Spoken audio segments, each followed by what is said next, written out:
What is up, everybody? We're back again for another video. We're live on like 6 different platforms right now. We got Facebook, we got YouTube, we got Twitch, we got Twitter. That's all in the StreamYard.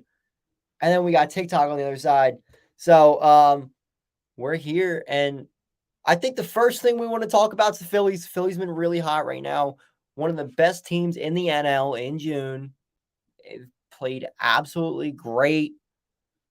And yet they still don't feel like they've hit their stride yet. The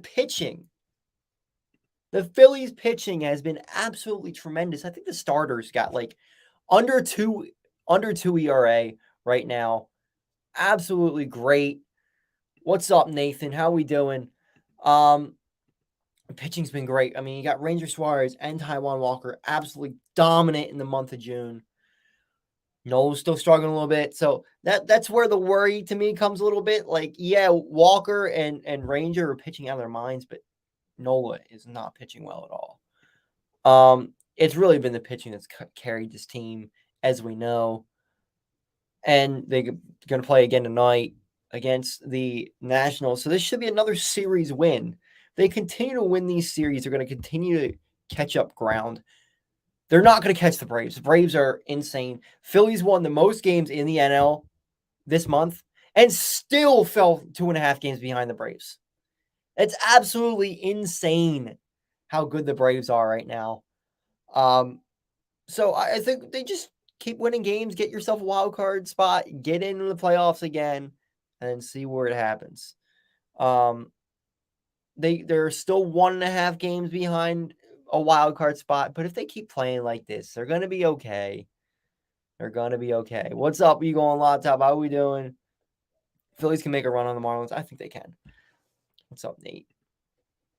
Yeah, the Marlins playing really well as well, but one of the other concerns I have with the Phillies right now is Bryce Harper, and he's coming off the arm surgery, so there's only so much you can really do at this point. Like, he just doesn't have his strength back, and he might not have his strength back all year. Like, he came back way before we all thought he was going to come back. The power just isn't there. Still seems to be having decent at bats. He had a really big hit last night. They got 2 RBIs, but it was a weak bleeder. But it's just insane how this guy can still do this stuff. And with his big injury he's got right now, this is it's a big thing with Bryce, and they really need that star power. Right now, Castellanos is playing really well. Not a star. Like, he's not taking over games. Right? Stott is playing really well. Not taking over games either. And I just hope that Bryce, you need one of either Bryce, Schwarber, or Turner to get hot and be able to carry you. And I mean, we've seen all 3 of them at some point in their career. They've been able to do that for teams. So just one of those 3 guys to be able to carry. Yeah, they could be. The Phillies really could be that team. Appreciate you being over on Twitch. YouTube is a whole issue. I got a whole issue with YouTube right now, but I'm still going on YouTube. Derek Hall doesn't do much for me right now. Trade for left fielder maybe, but Bryce is probably going to play first pretty soon. I think they said after the All-Star game they're gonna try Bryce out there. Which it'll be interesting. It really will. You still got to throw at first base, not as much, but you still have to be able to use your arm. I just don't want them. I don't want him to get hurt worse. Like, I still think they should be giving the guy a day off, like at least once a week. Right now, he's obviously not the same player right now, and I'm sure it's weighing a toll on him. But I think he needs rest every now and then. And also, you give him one day a week off. It also puts Schwarber not in left field, which Schwarber in left field has been atrocious. And yes, he had a solo home run last night, but he's still batting under 190. I am at my wit's end with Kyle Schwarber right now. I get it. He hits home runs. But every time he hits a home run, it's a solo home run. Really doesn't do much for the team. I'm really frustrated with Schwarber. I really am. Speaking of the All-Star game, Bryce Harper did not become a starter in the All-Star game. There's people that were mad about that. He's got 3 home runs. He's batting 280. Like, yeah, I get his popularity contest, but Bryce Harper is not the best DH in the NL right now. I love Bryce, but he's just not. I hope Castellanos makes it. If there's a couple guys from the team, I think you should make it. It should be Alvarado, should be one. Maybe Kimbrel. His ERA isn't great, but he's 12 for 12 on saves now, which is pretty damn good. So that's a iffy one. But Stott's iffy too. I really like the way Stott's been playing. These guys are playing really well. But just because you're playing well doesn't mean you're one of the best players in the game. And I feel like that's where people get frustrated with the All-Star game. It's like, oh, my favorite player didn't get in. Your favorite player also wasn't playing as good as Corbin Carroll. Like, that's part of it. But also with the All-Star game, you kind of do want a representative of the most popular players in the game because they all get showcased on TV. And that's one of the big events for the MLB. It's going to be interesting to see who's in the home run derby this year too. Kyle Schwarber might be in it again, which at this point, he can't really fucking swing up any worse than it already is. So might as well put him in the All-Star game. Put Bryce at first, move Marsh or Pache to left field, and make Kyle your DH.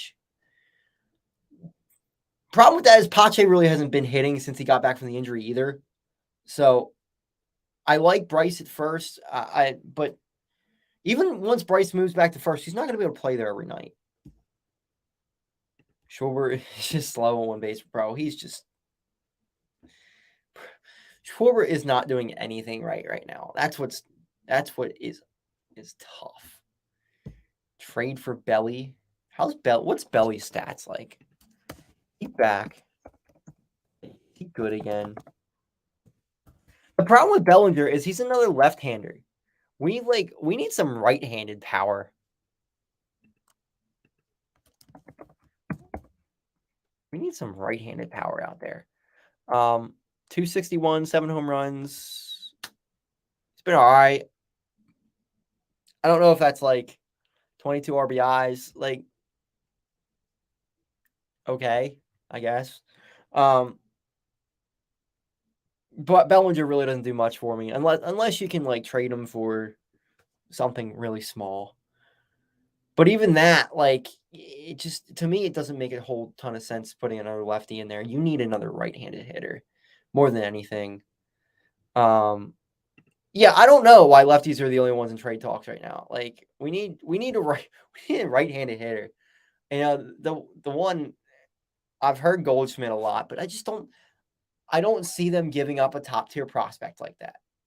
Now, if there is one top-tier prospect I would give up right now, it's probably Abel.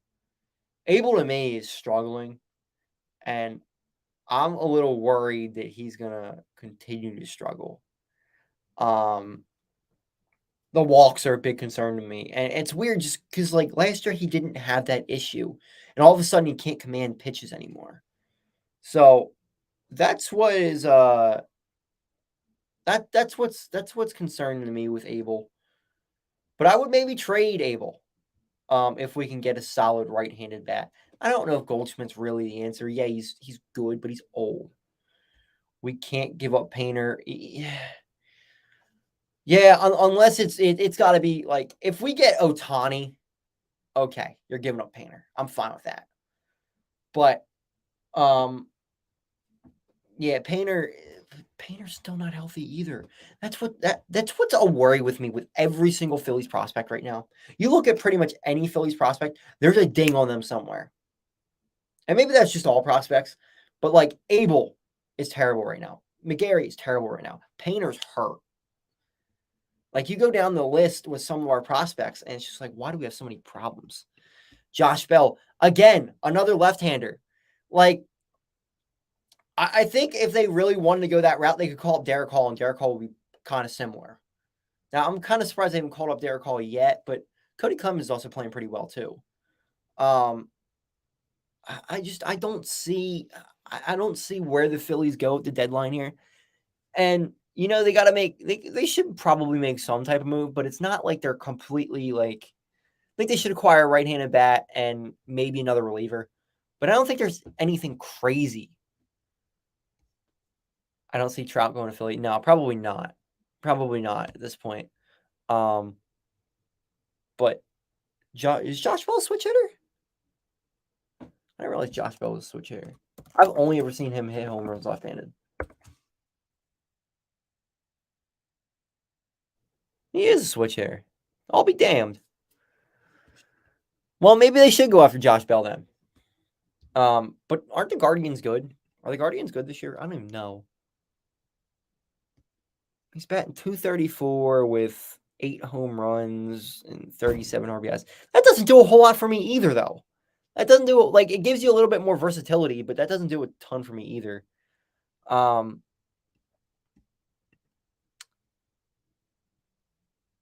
worried about Painter the least in terms of skill and the fact he's a Boris client at 19. His injury right now will be taken with the best care.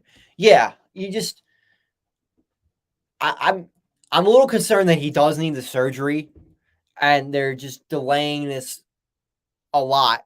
And then he starts pitching again and he does need the surgery. Then you're missing 2 years of him instead of 1. That would be my biggest concern. Nelson Cruz is like 95 years old. Miss me with that right now. And he's probably, I'll bet you Nelson Cruz is probably still playing really well too. But he's only a DH. They really need somebody who can play first base. They have like 3 DHs at this point. Nelson Cruz is 42 years old. He's got 5 home runs, 250 RBIs. No thanks. 291 on base. I'm good with that. The Athletics finally broke 20 wins. That's impressive. But yeah, I guess let's move on. Let's move on to some Sixers talk. There's only really one thing I want to talk about with the Sixers. Actually, we can talk about 2 things. James Harden said, yeah, I'm gone. He wants to leave. So I'm kind of happy about that. Get him out of here. Who do we want in a trade for James Harden? Really, what I want for James Harden is some good quality role players. I don't want the guys like Russ or Randall who have big egos and are going to bring your team down. I'd rather good quality players who maybe come off your bench that are still playoff players. I think part of a problem with the Sixers, they had a good starting bench. They had a good starting lineup. Then you look at their backup lineup. All right, you had Milton. He's a solid playoff player. But then what else do you have after that? Like, they didn't have much else after that. I'd rather get 2 or 3 solid role players. Let Maxey develop as your starting point guard. You can throw Milton in the starting lineup, and that'll be fine. I'm not all on the train. Get PG. I think PG would be a fine move. But then they still have to go out and sign other players. I'm not a big fan of PJ Tucker. I'm not a big fan of PJ Tucker as a starter, but he should definitely be on the team. He's a good player. He's a great defender. Paul Reed may be the one who's going to be off the bench a lot, but I think they need more like athletic wings, which Paul Reed may technically be a wing, even though they're playing up center. I really would like some athletic guys out there who can shoot, who can dunk, like that kind of flashy players, but off the bench. That would be what I would want for Harden. I'm not really too concerned about Harden not coming back. Yeah, it'll suck because he was a great player. Yeah, PJ Tucker does keep our team focused. You're right on that. PJ Tucker may not be a starter, and that's fine to say. I mean, he doesn't put up points, but he's still a valuable asset to the team. There's a reason they signed him. Signed Derrick Jones Jr. Yeah, guys like that. Guys like Derrick Jones Jr. That's the type of players I want off the bench for the Sixers. I really like, if there's one guy, I'm like, all right, we can train James Harden. And it's probably not even possible at all. I heard he was rumored to the Knicks. Bro, if we got Brunson, I would be so ecstatic. But that's probably not going to happen. Clippers said PG won't be in trade in any trades. Yeah, I agree. Harden's on the downside of his career. Yeah, you're right. He is. And the fact he quit on the team, that is what worried me. It wasn't the fact that he was a declining player. It was more the fact that in the playoffs, you were like 10 minutes away from going to the Eastern Conference Finals, and he quit. He quit. That is what frustrates me with James Harden. And that's why I didn't want him back after seeing that. You can't quit on the team like that. And I'm still frustrated with Joel Embiid because he did the same thing. The difference with Joel Embiid is he's not in the tail end of his career. And he didn't have a chance to leave. And you still give him one more year because he was the MVP of the league. So there's a whole lot of different things going on with the Sixers. Then you got Tobias Harris out here calling out the fans for saying, oh, take a crumble cookie for him. Tobias needs to keep his mouth shut, bro. Just keep his mouth shut. You blew it in Game 7. You had 2 points in Game 7. Like, it's so frustrating with all these players. Like, they all think, oh, we were so close. No, you choked. Sixers need is better coaching. I agree and I disagree with that. I don't think coaching in the NBA really matters as much as people think. I think it's a lot on the players. And when you have uncoachable players like James Harden, I don't think it would have mattered who you had in there with James Harden. James Harden quit. So, yeah, coaching should help. But I don't think bringing in Nick Nurse is making this team a finals team just because he's Nick Nurse, Because I felt for the same thing with Doc Rivers, and Doc Rivers came here, and he wasn't anything that I thought he was going to be. Yeah, exactly. Yeah, exactly, Bull Eric. You're right. At the end of Game 7, I think they were trying to prevent themselves from getting injured, but it pissed me off. No. What that is when you're preventing injuries like that, that's quitting on the team. That is quitting on the team. Tobias doesn't understand that his contract is horrendous for the team. Tobias doesn't understand a lot about Philadelphia. I think that's part of the problem with Tobias. He's got no idea what it's like to be a fan of the Philadelphia 76ers. He doesn't know what we've went through as fans of the Philadelphia 76ers. Sign Chris Middleton. That would be nice. They need to bring... Yeah, well, that's hard to do. When these guys are making millions of dollars, they think they're above everything. So, get rid of Harden, step one. Yes, sir. Can't wait until 6. But, yeah, and Tobias... I want Tobias traded too, man. If they could somehow package Tobias and Harden and get a top-tier player, I'd be extremely excited about that. But I don't know. I feel like this is the last year of Joel Embiid. I think this is going to be the last year Joel Embiid is Philadelphia 76er. It's for a couple different reasons. I think the first reason is if the Sixers don't win this year, he's going to request a trade, I believe. And if he doesn't request a trade, the Philadelphia fans may push him out of town. If he does the same quitting on the team thing like he did last year, and looking like he's not going to care, the Philadelphia fans will push him out. It doesn't matter what he did in the last couple of years. I've seen Philadelphia fans do this before. They did it with Carson Wentz. They kind of did it with Ben Simmons. So they really did it with Ben Simmons. It's the type of things we do, and it's going to happen if they don't win. So he's going to probably request a trade. Yeah, Joel was like laughing when we lost. But we also saw the other side of it where Joel was crying after they lost to the Raptors. So what happened to that Joel is the question. So I think it was almost like predetermined. Harden did it in for them. Wentz and Simmons definitely deserved it. Yeah, they did. Did Wentz really deserve it though? Simmons definitely did. I don't know if Wentz was 100%. I mean, obviously, yeah, he wound up requesting a trade. But, I mean, at that point, he had been replaced, and they weren't going to take out Jalen Hurts for him. It's a dynamic in Philly. It's the way our fans are. There's nothing you're going to do to change about it. So if they want to keep Joel Embiid, they have to go to the Eastern Conference Finals this year. They have to do it. Wentz was not a team player. That could be correct. Um, but I don't know that Joel Embiid's a team player either. You see, we might give up Harden for RJ Barrett.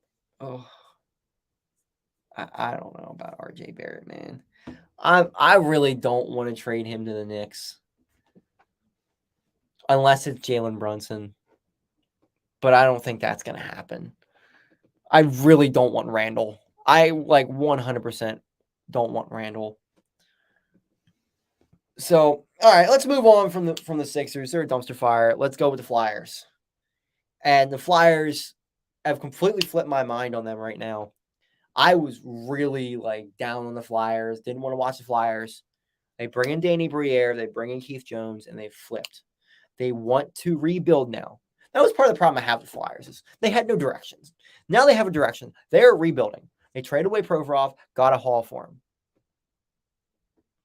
They traded away Hayes. Didn't get much for him, but they traded away Hayes. Then they go with the 7th overall pick, take a massive risk, and take the second best player in the draft, Matvei Michkov. I finally am able to pronounce his name, but I like him. He's not going to come over here for 2 or 3 years, which we know and we're fine with because this is a rebuild. But if he's truly the second best player behind Connor Bedard in this draft class, in a what I've heard is a stacked draft class, this is going to be a great pick and a great player. And that star power the Flyers really haven't had since Giroux. They need that star power because they need to get butts in those seats at the Wells Fargo Center. And beyond that, they need to win games, and he will do that. So I'm excited for that.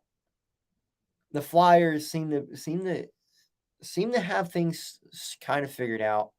Then in the draft, with their second first round pick, they drafted Oliver Bunk, who apparently his dad was a really good player in the NHL, which I always like when they go with the bloodline guys. So, the ones that were weird to me, which I'll address your comment in a second there, you go on a laptop.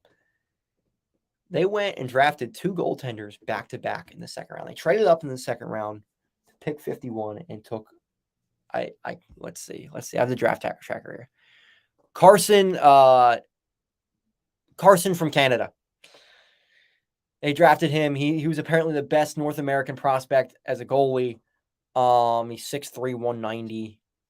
And then with their third round pick, they drafted Igor from Russia. I'm not going to pronounce his name. 2 goalies back to back. So they are trying. I think you're right. I think they are going to try to trade Hart. And at this point, trading Hart's fine. Trading Hart is fine. As long as you have a direction, you're really rebuilding. Hart, at the end of 2 or 3 years, he might be ruined. When you keep putting these trash defenses in front of him, it kills a kid's confidence like that. It's killed his confidence the last couple of years. So I'd be 100% okay with the Flyers trading Hart if they get they still have to get a decent return for him. They can't just trade him for nothing. So yeah, let's do that.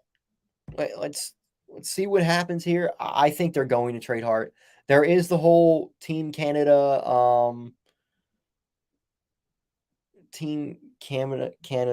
weird thing going on. So maybe it'll be a little bit from now, but I think they will trade Hart once that whole investigation's over.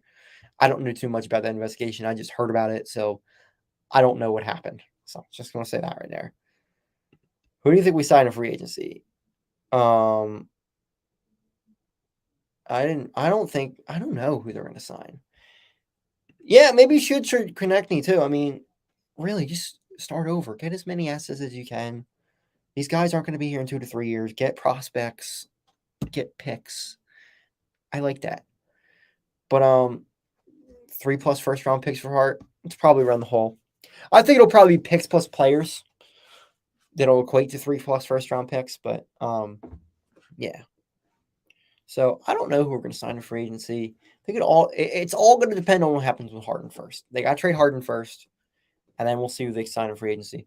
But they got to get some quality role players. I haven't even looked at the NBA free agency. What would be interesting if they traded Tobias and and Harden got Kyrie. I don't know if I'm like 100% down with that, but that would be kind of cool. I like Chris Middleton. I like Fred VanVleet. Um, let's see who else out here. Bruce Brown. There's not a ton out here that I'm like, okay, this interests me a ton.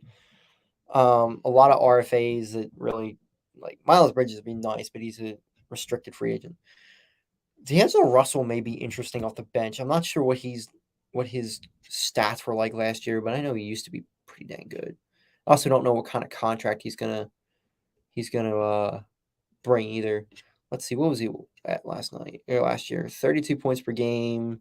No, 32 minutes per game. 17 and a half points per game. That's see if you had that off the bench, I'd be okay with that. 6.5 assists. That might be okay. Um, yeah, I don't know what direction they're gonna go in free agency, but it's all gonna depend on it really will depend on what they do with Harden and Tobias. Yeah. I don't know about NHL free agency because I don't know anybody in the NHL. Um, let's look NHL free agency. See, the thing with the Flyers is they shouldn't spend any big money. Right now, they shouldn't spend any big money unless he's a younger guy. Like maybe DeBrincat, maybe, but he's 25. 3 years he'll be 28. He's 5'7". So that's what worries me about DeBrincat. He's 5'7". He's small. Is that going to lead to injury prone?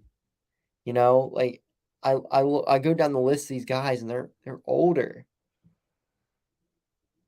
I mean, Lafayette. I've heard about the Lafayette guy, first overall in 2020.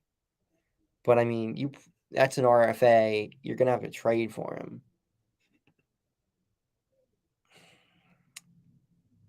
And like I don't know. 2022, 39 points. Like he hasn't really produced yet. So yeah, like Flyers tickets are way too overpriced. Yeah, and I don't understand that with hockey. Like hockey for some reason is so much more expensive than basketball. When they play in the same arena. I guess it's you technically have more seats with the Sixers, but yeah, it's expensive for hockey. A hockey fan, nice. Um, but as long as the Sixers continue, or as long as the Flyers continue to like have a direction and rebuild, I will go to games. I'm fine with that. Cost like seven. Yeah, that's hockey though. Hockey's like that, and it's like the NFL to a point. Even though there's a lot more games in the NHL.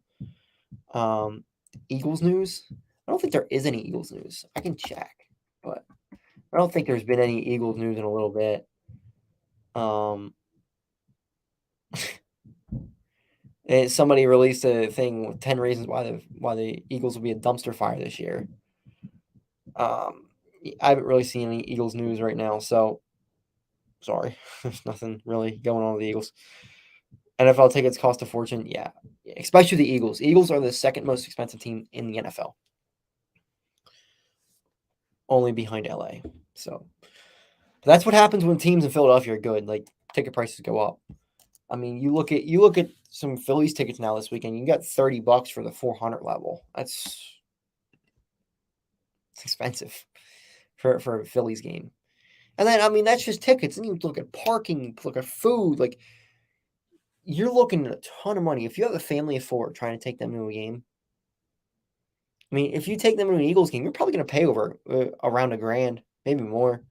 Taking them to a Phillies game, $400 probably. Like it's not cheap. So yeah, well, we'll see where the Flyers go, but I'm excited for them.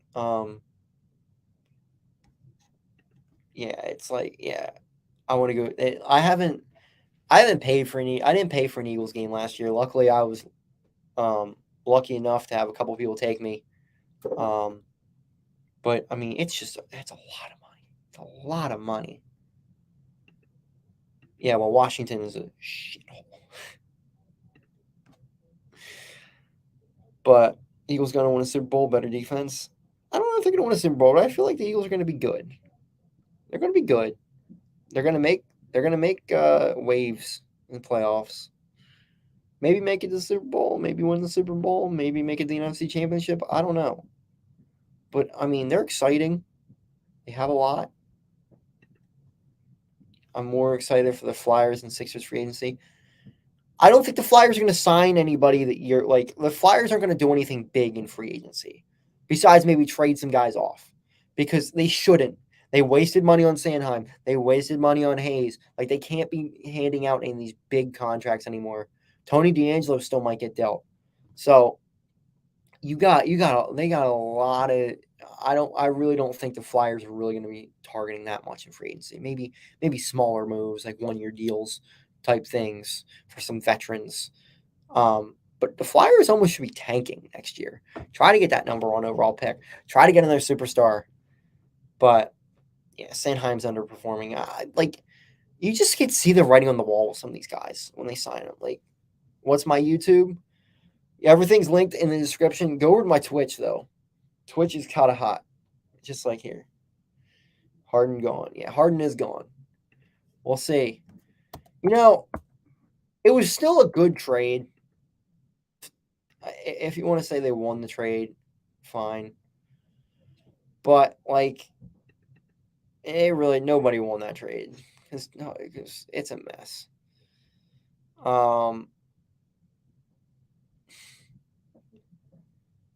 I also I think the Sixers should almost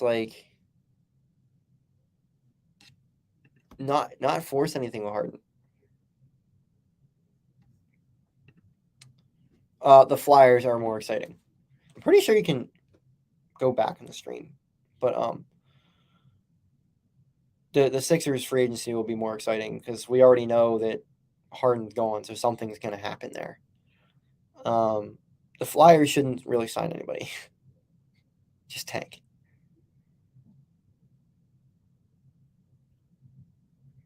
Yeah, Harden's still a good player. He just doesn't want to hear. Shia, you going on top. So, yeah, that'll be it for today's episode. Thank you, everybody that's on Twitch. Subscribe if you haven't already, or follow. I don't know what the Twitch thing is. Thank you to everybody on YouTube as well, but I'm probably going to stay away from YouTube as much as possible. I might make a video about that later, why, but I'm not really happy with YouTube right now. So I'll see y'all later. Thanks for tuning in. Cahtah.